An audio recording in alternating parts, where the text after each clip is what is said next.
Kia ora, this is Arun Jacob, your friendly and frank licensed New Zealand immigration advisor. In this video, I'm going to talk about the policy change announcement made yesterday by the government of New Zealand, where they are introducing a threshold of remuneration or salary for people who would like to progress towards a resident visa in New Zealand. So what the government has done is now they've come out with two separate thresholds for remuneration. They're saying if you're in skilled employment, you need to earn at least $49,000, or it is $48,895 to be precise, to be considered as in being in skilled employment. Or if you're in an unskilled employment, but if you're actually making more in terms of about $73,000 is what they're saying, then that would be considered as skilled employment as well. Now, just examining the second part of that statement, I'm yet to come across an unskilled sort of person who would actually earn $73,000. So I'm kind of not going to talk much about that aspect of it, but I'm going to talk about the 49,000 threshold, because that is probably what's going to affect a lot of people who are considering to apply for a resident visa in New Zealand. My company, AJV Services, and most of the work we do pertains to international students who like to come to New Zealand and study here, and after completion of the course they would like to find employment and progress into resident visas. And a lot of our students have been very, very successful, and of course as and when there is a policy change, there is a huge uproar immediately saying that the government of New Zealand is making it more difficult for us to stay back in New Zealand, and so on and so forth. So I said I'm going to do an analysis of this policy change.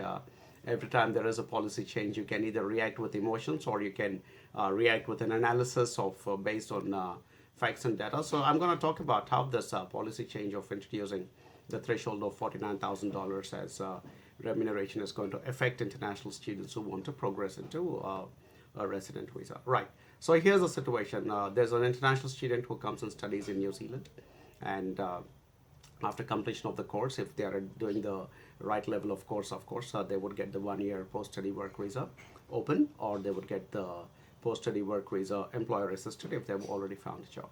Now, what happens if they are below $49,000 is that now they will not be in a position to make a resident visa.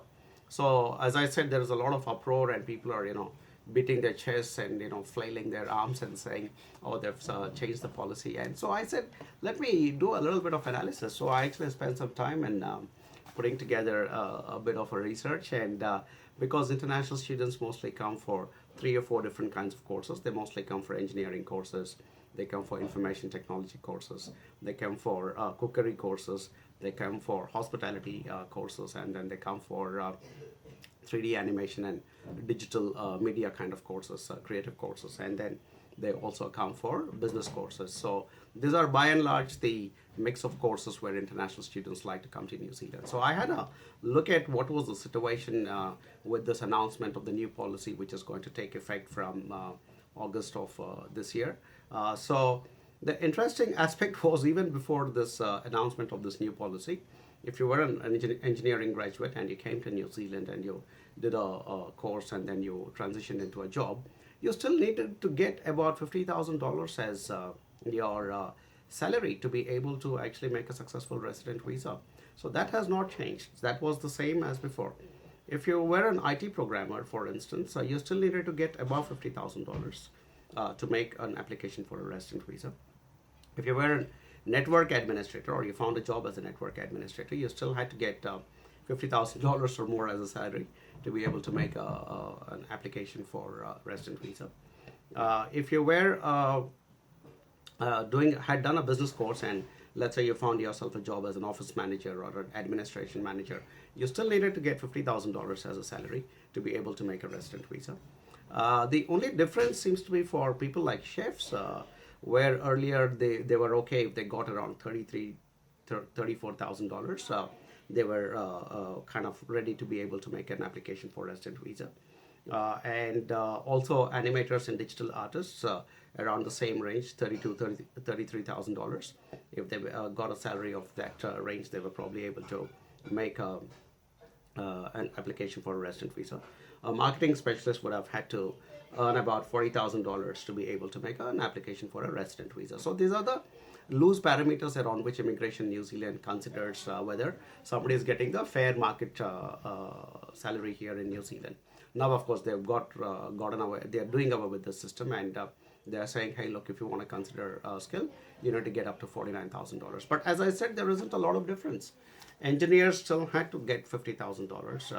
IT people still had to get $50,000 or more. And office managers and administrative managers still had to get $50,000 or more. The only people who seem to have been affected a little bit is animators, chefs, and cafe and restaurant managers. Now this might be a very interesting and clever move by the government to actually also cut down and curb some of the fraud that happens around some of the desperate international students who would like to get a job offer or employment by hook or crook, including paying money. And mostly they would end up getting offers like cafe or restaurant managers, or as office managers, or in some small organization, and that's where the fraud was happening. So by bringing across this uniform slab of $49,000, I think they're also making it a bit more difficult for these people indulging in fraud to get their residency through the fraudulent manner. But for the others, like the engineers and the IT people, and the people who've done a business course and aspiring to move into residency, there hasn't been a lot of change. So I don't think there is a need for a big amount of panic or a huge reaction to what has happened, because I do believe that the policy is going to streamline and make New Zealand immigration better. You also have to bear in mind that right at this point in time in New Zealand's history, I think we're having a fantastic run of immigration. There is a boom of immigrants, including a lot of temporary immigrants like international students. And because we have this excess of people who are here in New Zealand, I mean, the government is also, and the immigration process is also able to pick and choose the right people and say, hey, look, these are the people who can go on to become future residents of this country. Has it become difficult for everybody? I do not think so, because I can give you the examples of three of my students or three of my clients who are in the very recently interacted with me. Because one person completed a course in information technology and got a job of $70,000 in Christchurch. Fantastic as a programmer. So no problem for him with this new policy. It doesn't matter to him. The second person whose resident visa application is already in progress, and I'm on the verge of filing his application. He's got a job as a graphic designer, and he's got a salary of $60,000. So no problem for this person either. The third person is a marketing specialist, and she completed a course in marketing, in business, and then found a job as a marketing specialist, and she has a job offer of $42,000. So only the third person who has got the 42,000 job offer is likely to struggle a little bit now to make it into the resident visa, because now the threshold is going to go up to 49,000. But bear in mind, this third person who finished a course in business and got a job as a marketing specialist has got 3 years on the work visa that she got through my assistance. She has 3 years to work with this company. I remember reading the offer letter she got from our company, and it said, we are very impressed with your talents and skills that you displayed during the interview. So they're already very impressed with her. She's already been working with them for about 3 months' time. She's got 3 years of tenure with this company. And I'm absolutely a no-brainer that in 3 years she will go on to become an integral part of this company. And I'm sure that $42,000 will go on to become $45,000 and then $49,000. And eventually she will reach that position where she can actually make a resident visa. So I don't think there's a lot of reason for a lot of panic. It all boils down to the same thing that I keep saying over and over and over again. And these are two things really. One is that you need to have the right attitude, skills, and knowledge before you decide to come to New Zealand and study here, if your long-term aspiration is to become a resident of New Zealand. If you are willing to come here and study, get great education, have a beautiful international experience, and get back to your country, no problem. But if you have a long-term aspiration of staying on in New Zealand as a resident, then you need to have the right mix of attitude, skills, and knowledge. And I believe the most critical component is always going to be the English skills. So you need to have that absolutely as an essential ingredient. The second thing, choose the right company. Choose a company like HAB. See, we guys are working with our students on a personal one-on-one basis, not just when you're starting your journey in your own country. But as I keep saying, the real drama starts after you come to New Zealand. So we are constantly there. Now, after watching this video, I'm sure a lot of AJV students are also watching this video. They will have queries to clarify. They'll have more questions to ask. They are absolutely good to pick up the phone and give me a call and get more clarifications, and I'll be happy to offer one-on-one clarifications to all the students and keep counseling and guiding them at each and every stage till they achieve that point called residency.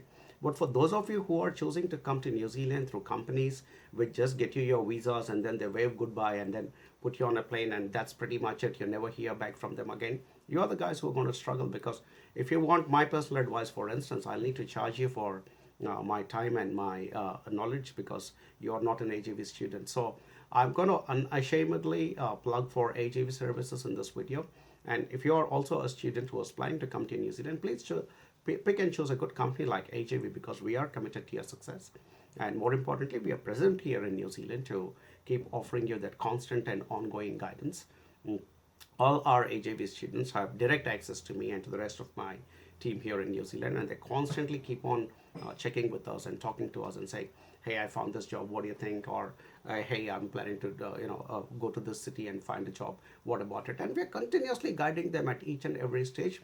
And especially because I'm a licensed immigration advisor, I'm also able to tell them, don't pick this job, or don't pick this contract, or don't pick this particular position, or ask for this particular salary. Or so we are able to keep giving them this technical inputs as well. So if you're sensible, you're smart, and you really want to make a success out of yourself in New Zealand, and you want to become a future resident, please choose to work with AJV services.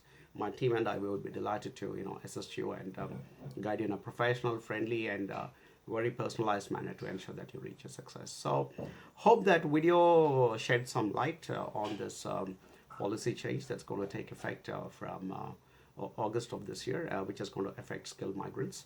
I will continue to make more videos and keep giving my fair and frank opinion, as I always do.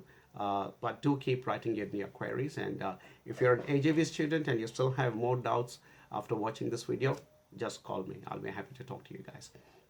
And if you're not an AJV student, well, all the very best. I wish you all success. And if you have more friends who are planning to come to New Zealand, please recommend AJV to them, so that they get the right guidance from day one, and especially after they reach New Zealand. Thanks for watching. Kia ora.